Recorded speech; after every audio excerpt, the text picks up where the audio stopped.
Colonel साहब, एक चीज जरूर, जो हम पहले भी, मैं भी बात करती रही हूँ और कई दूसरे पाकिस्तानी भी बात करते हैं, कि ओआईसी की कंट्रीज ने तो कभी किसी का साथ दिया नहीं। ये ग्रुप एक बन जरूर गया है, लेकिन हमने कभी देखा नहीं कि ये बहुत स्ट्रांगली आगे बढ़े हों और इन्होंने किसी भी इस्लामिक स्टेट का साथ दिया हो।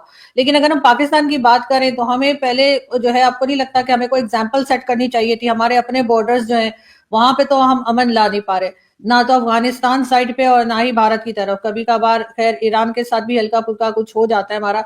तो ऐसे में हम अगर जो है किसी पीस मिशन पे जाते हैं और हम ये कहते हैं कि जी हम जो है वो इजराइल और हमास के बीच में जो है वो अमन करवा देंगे, तो आपको लगता है कि कोई हमारे ऊपर बिलीव करेगा और हम ऐसा करने के काबिल हैं, जबकि हमारे अपने बॉर्डर्स पे तकरीबन रोज ही अटैक्स चल रहे हैं? देखिए, ये वाकई आपकी बात बिल्कुल बजा है और कर्नल साहब ने भी ये बिल्कुल सही कहा। मैंने मैं उनकी बात में भी ये स्प्रिट देखी कि ये टच जरूर है कि वहां पे एक रिस्क फैक्टर मौजूद है, और वो रिस्क फैक्टर है कन्फ्रंटेशन विद दी इसराइल। किसी भी कॉस्ट के ऊपर हो सकता है, और ये कन्फ्रंटेशन फिर वेस्ट के साथ भी हो सकता है। आपको पता है कि Israel is not alone, Israel means complete West. तो ये रिस्क फैक्टर जरूर है। पाकिस्तान आर्मी और जो हमारे जो अरबाब इख्तियार है जो बैठे हुए हैं, वो इस फैक्टर को अच्छी तरह से रिव्यू कर रहे हैं और उसके ऊपर सारे प्रॉस एंड कॉन्स को वो जज कर रहे हैं। तो डेफिनेटली इंशाल्लाह ये इसको देखने के बाद, इसीलिए हम वेट कर रहे हैं। अभी तक क्लैरिटी नहीं है, मैंडेट नहीं है। जिस दिन हालांकि इंडोनेशिया अपनी विलिंगनेस दे चुका है, हमने अभी तक विलिंगनेस नहीं दी मैं हमारी तरफ से कोई। जी नहीं, बिल्कुल आप ठीक कह रहे हैं, लेकिन अगर यही चीज मैं कर्नल साहब आपसे पूछूं और कि क्या होगा, क्योंकि मुझे मेजर साहब के इंशाल्लाह कहने से, हमारे यहाँ एक इजिप्ट एम्बेसडर हुआ करते थे इस्लामाबाद में, तो वो कहते थे कि वो अपने स्टाफ को जब काम देते हैं तो वो कहते हैं कि हाँ इंशाल्लाह, तो वो कहते हैं नो नो नो इंशाल्लाह, यू विल डू इट और you will not do it, don't say इंशाल्लाह। तो वही वाली बात है कि इंशाल्लाह कहने से सर मसले हल नहीं होते, उसके लिए सही। पॉलिसीज ठीक होनी चाहिए मेरे ख्याल से। जी कर्नल हाँ साहब। मैं एक्चुअली उस बात पर एग्री करता हूँ कि इंशाअल्लाह वाली जो बात है ना, तो ये एक वर्ल्ड फेमस डायलॉग भी है, God helps those who help themselves. Exactly. आप अपने आप को मदद करें, आप एक अच्छे डिसीजन को ले पाए, तभी भगवान और अल्लाह आपके साथ चलते हैं। अब आगे बात क्या आपके फेवर में है क्या नहीं, जज करते हैं। चलिए एक सेकंड के लिए रैपिड राउंड फायर में एक जज करके देख लेते हैं। आपके हार्डलाइनर अगर मना कर देंगे तो क्या करोगे? एक बात। आपके ओआईसी के या दूसरे मुस्लिम कंट्रीज अगर आपको मना कर देंगे तब आप क्या करोगे? तीसरा, आपको जो वहां टास्क दिया जा रहा है कि आप हमास को डिसआर्म करोगे, तो क्या आपको लगता नहीं आप पैलेस्टीनियंस को अपने अगेंस्ट कर लोगे? मुस्लिम कंट्रीज जो वहां पर हथियार और पैसा दे रही थी अभी तक, आप उनको भी अगेंस्ट कर लोगे अपने। और रही बात, मे बी पाकिस्तान में ये बोलना बड़ा आसान है कि we are a nuclear country और power, nuclear power has got nothing to do with peacekeeping, ऐसा मेरा सोच है। क्योंकि दो आर स्ट्रेटेजिक थिंग्स जब आप पीस कीपिंग के लिए जा रहे हैं। उससे भी बड़ी बात, चाहे आपको कुछ भी करना पड़े, ये आपको जरूर मालूम है कि ये वाली जो पीस कीपिंग है, this will be directly under the US oblique Israel influence. उनका इन्फ्लुएंस आपके ऊपर बड़ा तगड़ा होने वाला है। कैसे डिसाइड करोगे किस साइड लूं? क्या इजरायली सही है, या हमास वाला सही है, या पैलेस्टीनियन सही है? ये एक बहुत बड़ी बात है, क्योंकि अगर वो बात चल रही है कि मुस्लिम कंट्री की पीस कीपिंग होनी चाहिए, वो इसीलिए चल रही है कि हमास को पकड़ेगा कौन, रोकेगा कौन। और कहीं ऐसा ना हो जाए, मैं बड़ी जिम्मेदारी की स्टेटमेंट दे रहा हूं, कहीं ऐसा ना हो जाए कि उसी तरह जैसे आपके अफगान टेररिस्ट को आप कभी एक टाइम ट्रेन करते थे, टीटीपी आपके अपने लोग माने जाते थे, वो आप ही के खिलाफ हो गए। कल ऐसा ना हो जाए कि हमास आपके खिलाफ हो जाए, क्योंकि डिफरेंस ऑफ ओपिनियन आना बड़ी छोटी बात है, बड़ी जल्दी आ जाती है। और टेररिज्म से रिलेटेड जो ऑर्गेनाइजेशंस होती हैं, उनकी ईगो बहुत ऊंची होती है। और स्पेशली पाकिस्तान जैसी कंट्री के साथ जो उसे आज तक सपोर्ट करती रही है from the religion point of view, तो वो जरूर एक्सपेक्ट करेगी एक सॉफ्ट कॉर्नर। और वो सॉफ्ट कॉर्नर पीस कीपिंग में इसराइल को मंजूर नहीं होगा, यूएस को मंजूर नहीं होगा। कहीं ऐसा ना हो जाए कि पाकिस्तान की आवाज गूंजेगी जरूर, बट वो आहा की आवाज नहीं गूंजनी चाहिए, आहा की आवाज आनी चाहिए। अगर अच्छी आवाज आ जाए, वो जो आहा चोट करने वाली आवाज है ना, वो बड़ी प्रॉब्लम हो जाएगी। तो मुझे लगता है आपके पास बहुत ज्यादा चैलेंजेस ज्यादा है इस समय, क्योंकि आप ऑलरेडी बलूचिस्तान में कमिटेड हैं, टीटीपी के साथ कमिटेड हैं, अफगानिस्तान के साथ कमिटेड हैं। आप एक और अच्छी खासी बड़ी फोर्स निकालकर अगर इस तरह का काम कर पाते हो, ऑलरेडी आपके और इसराइल के बीच में rate of, I don't know, पता नहीं क्यों पाकिस्तान को बोलने की जरूरत थी कि 10,000 रुपए पर सैनिक का हम चार्जेस लेंगे, उधर से आगे 1,000 रुपए भी नहीं देंगे। ये सारी बातें जो है ना, ये डिफरेंसेस क्रिएट कर सकती है। क्यों? क्योंकि अगर 10,000 रुपए इसराइल दे रहा है तो वो आपको हमास को डिसआर्म करने के लिए देगा, इसलिए नहीं देगा कि आप बल्ले बल्ले जाएं और पिकनिक कर आ जाएं। एंड हमास को डिसआर्म करने का मतलब ही यही होगा कि आप एक नया एनिमी शायद बना लें इस प्रोसेस के अंदर। ये रिस्क आपके लिए बहुत ज्यादा बड़ा है।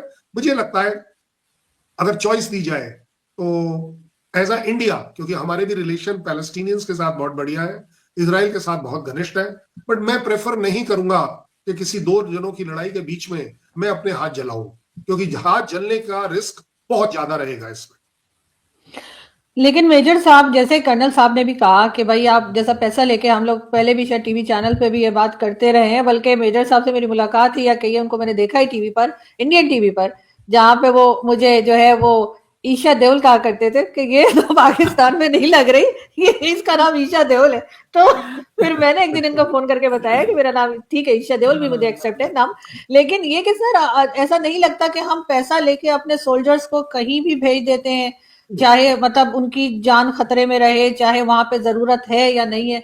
तो ऐसा इंप्रेशन पाकिस्तान का जो बना हुआ है कि जी हम पैसा लेते हैं और उसके बाद कहीं भी हम अपने लोगों को मरने के लिए छोड़ देते हैं, कहाँ तक ठीक है? देखिए, पाकिस्तान पहली बात तो ये कि क्योंकि इस वक्त जो वर्ल्ड ग्लोबल कम्युनिटी है उसका एक अहम रुकन है, तो पाकिस्तान आर्म फोर्सेस आपने देखा है कि दुनिया के अंदर काफ़ी मानी जाती हैं इंडियन फोर्सेस की तरह। इसलिए आप देखिए कि जो यूएन मिशन है उसमें बहुत ज़्यादा आपको पाकिस्तान की फोर्सेस मिलेंगी।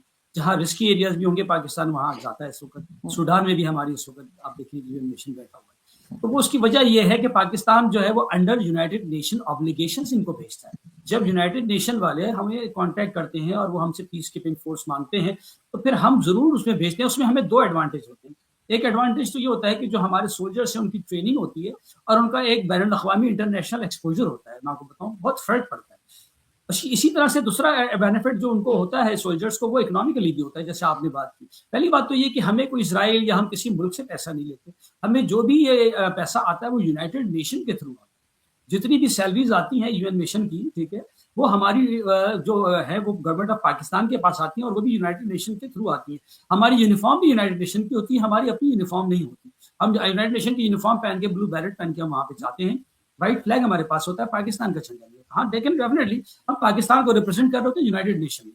इसी तरह अगर हम यहाँ पे भी जाते हैं तो मैं समझता हूँ, देखिए पाकिस्तान इस वक्त राइजिंग, आप कह लें कि जियोलॉजिकली और आइडियोलॉजिकली और इन दिस जियोग्राफिकली वैल्यू जो है इस वक्त पाकिस्तान की दुनिया में है। तो पाकिस्तान इस वक्त जब वे करेगा, जैसे कर्नल साहब ने कहा, बिल्कुल वो रिस्क अपनी जगह है कि जहां हम इसराइल और हमास के दरमियान हमें एक बिल्कुल हेयर लाइन को मेंटेन करना होगा, एक बैलेंस को मेंटेन करना होगा, क्योंकि हम वहां पे किसी एक कंट्री की तरफ बायस होकर नहीं जा रहे, लेकिन डेफिनेटली हमें वहां पे पीस क्रिएट करना है उसके लिए। और हम समझते हैं कि इस वक्त पाकिस्तान का रोल बहुत अहम है। पाकिस्तान जैसा मुल्क ही वहां पे जाकर पीस क्रिएट कर सकता है और एक बफर लाइन ड्रॉ करा सकता है। देखिए, डीएलए तो काबू में है, आप देखिए हमें कोई इशू नहीं है डीएलए से। हमारी बॉर्डर्स इंटैक्ट है अल्हम्दुलिल्लाह, हमारी फोर्सेज इंटैक्ट है हर जगह, हमें कोई ऐसे एक्स्ट्रा फोर्स निकालने की जरूरत नहीं। दूसरा, हमारी ज्यादा रिलायंस जो है, आपने देखा है कि इस वक्त लेटेस्ट ट्रेंड्स के ऊपर है, कन्वेंशनल पे इतनी ज्यादा नहीं है। हम इस वक्त जो आर्मी स्ट्रेटेजिक फोर्स कमांड है उसके ऊपर ज्यादा हमारी रिलायंस है, हमारी मिसाइल्स पर ज्यादा रिलायंस है, यानी लेटेस्ट जो मॉडर्न वारफेयर है हमारी रिलायंस उस पर है। अब जिस तरह से इनकी रिलायंस आपने देखा अभी ट्राई स्टार की जो एक्सरसाइज की है, इन्होंने टोटल कन्वेंशनल वॉरफेयर की है कि जनाब उसी तरह से टैंक चल रहे हैं, वो फोर्सेज उनके पीछे जा रही है, ब्रिज हेड बन रहा है, ब्रेकआउट कर रहे हैं, आगे जाके रीऑर्ग कर रहे हैं, फॉलोइंग जोन कर रहे हैं। ये हमारे पूरे एक सीक्वेंस ऑफ इवेंट्स मैंने आपको उसमें बता दिया। असॉल्ट अक्रॉस वाटर ऑब्स्टिकल्स हैं। अब ये चीजें नहीं रही हैं, आपको असॉल्ट अक्रॉस वाटर ऑब्स्टिकल करने की जरूरत नहीं है। आप उसको ब्लास्ट करते हैं, उस जगह फ्लिंग करते हैं और जनाब रास्ते बनते हैं मुख्तलिफ जगहों पर, आप वहां से क्रॉसिंग्स करते हैं, आपके पास रिबन ब्रिजेस मौजूद हैं। मैं वैसे ही बता रहा हूँ, तो हम ज्यादा रिलाय स्ट्रेंथ पर नहीं करते। दूसरी बात है कि हमारा पोस्टर डिफेंसिव है। ऑफेंस के लिए कर्नल साहब को पता है कि 1:3 होता है। अगर एम्फीबियस, जैसे अब इन्होंने अभी एक्सरसाइज किया, एम्फीबियस ऑपरेशन पे अगर इनको जाना पड़ता है तो 1:6 होता है आजू, यानी आपको 6 टाइम ज्यादा फोर्सेज लानी पड़ती है। आम कन्वेंशन में अगर ये लाहौर कसूर से किसी तरह से, तो 1:3 पे अटैक के लिए 3 स्ट्रेंथ होती है। अगर इधर 1 है तो उधर 3 होना चाहिए एक बंदे। तो ये इट इज नॉट ईजी। अगर had it been so easy ना, आजू साहब और कर्नल साहब भी जानते हैं, तो they would have taken our land बहुत इजीली। ठीक है, Lahore is 35 kilometre from the border. आप देखिए कि जो पाकिस्तान का सेकंड लार्जेस्ट सिटी है कराची के बाद, तो ऐसा नहीं है, क्योंकि हम इन चीजों पर रिलायंस, तो हमें स्ट्रेंथ का मसला नहीं है। फिर मोरोवर हमारी रिजर्व बहुत ज्यादा है। आप देखिए कि पाकिस्तान के अंदर, और इतनी ज्यादा ये जो आप कह लें कि अगेंस्ट काउंटर टेररिज्म एक्टिविटीज की वजह से we are very train, highly train in the world. हमारी एसएसजी, हमारी अपनी हर का आप देखिए हमारी हर रेजिमेंट के अंदर इनके भी है कि कमांडो प्लेटून है, कमांडो प्लेटून के बजाय कमांडो कंपनीज है। I myself as commanded commando company कि हमने कमांडो कंपनी पूरा एसएसजी वाले ट्रेन करते हैं, ट्रेनिंग देते हैं। बिल्कुल, मैं लेकिन कर्नल साहब कुछ कहना जी, कर्नल साहब आप कुछ कहना चाह रहे हैं? मैं आपको, क्योंकि हमारा topic of discussion was for the Hamas and peace keeping force, तो इसलिए मैं एसएफसी लेवल पर नहीं जाऊंगा। एसएफसी आपको भी मालूम है, मुझे भी मालूम है, वो कंट्री की एक वो वाली फोर्स है जो एक्चुअली आर्मी में काउंट ही नहीं होती। Strategic forces are way way different. But ज्यादा बड़ी बात जो दो बातें आपने कही हैं, there is nothing called as buffer line जिसको आप मेंटेन करेंगे। अगर आप गाजा में जाते हैं, there is nothing buffer line. उससे भी बड़ी बात मैं आपको बता रहा हूं। आपका कहना है कि आप बिना बायस के वहां जाएंगे। बिना बायस आप रखेंगे कैसे? आपकी सरकार की डिक्लेयर्ड पॉलिसी है that you are anti Israel, you are pro Palestinian, you are pro Hamas. तो बायस तो ऑटोमेटिकली आ गया ना। आपका जो आइडियोलॉजिकल बायस है उसको आप कैसे अवॉइड कर पाएंगे? आपका प्राइम मिनिस्टर एक लाइन नहीं बोल पाएगा हमास और गाजा में पैलेस्टीनियंस के खिलाफ, कैसे बोल पाएंगे आप?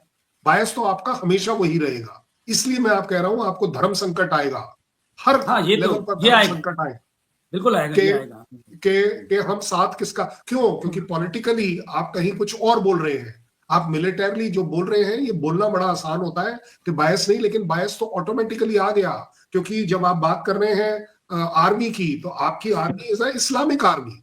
आपके यहाँ इस्लाम का बहुत बड़ा फेथ माना जाता है कि नहीं, हमारी आर्मी इज लाइक, आपने अपने बॉम्ब का नाम भी एक तरह से इस्लामिक बॉम्ब दे दिया, न्यूक्लियर वाले का। किसने किया किसने नहीं किया वो छोड़ दीजिए, बट इस तरह से बार बार बात आती है।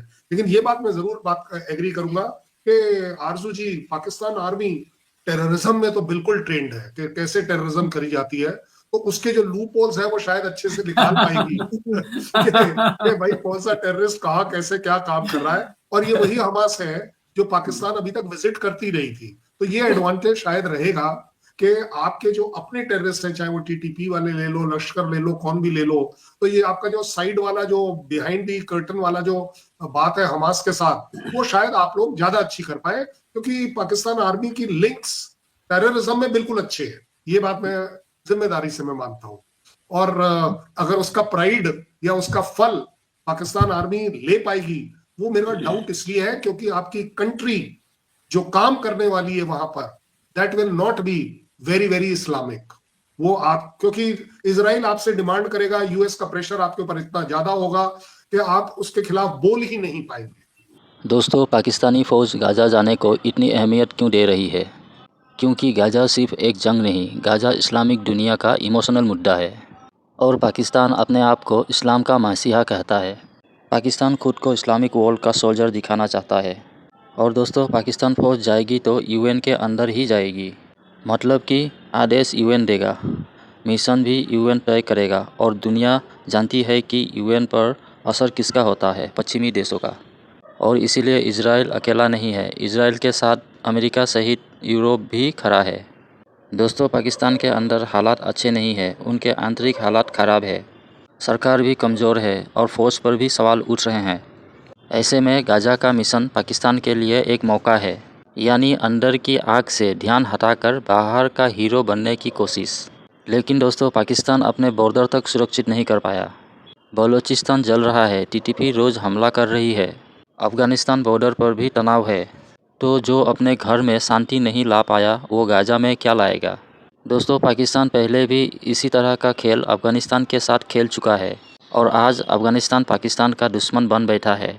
तो पाकिस्तान की एक गलती गाज़ा फ़िलिस्तीन को भी अपना दुश्मन बना सकता है। दोस्तों, अब भारत की बात करें तो भारत ने साफ रास्ता चुना है। भारत फ़िलिस्तीन का भी दोस्त है और इजराइल का भी भरोसेमंद साथी है। लेकिन भारत अपने सैनिकों को दूसरे की लड़ाई में नहीं झोंकता और भारत पाकिस्तान की तरह शोर नहीं मचाता कि हम ये करेंगे वो करेंगे। भारत जो भी करता है सोच समझकर और शांति से करता है और इसीलिए दुनिया भारत की बात सुनती है और समझती भी है। तो दोस्तों, आपकी क्या राय है, कमेंट कर ज़रूर बताइए और वीडियो को लाइक करना ना भूलें।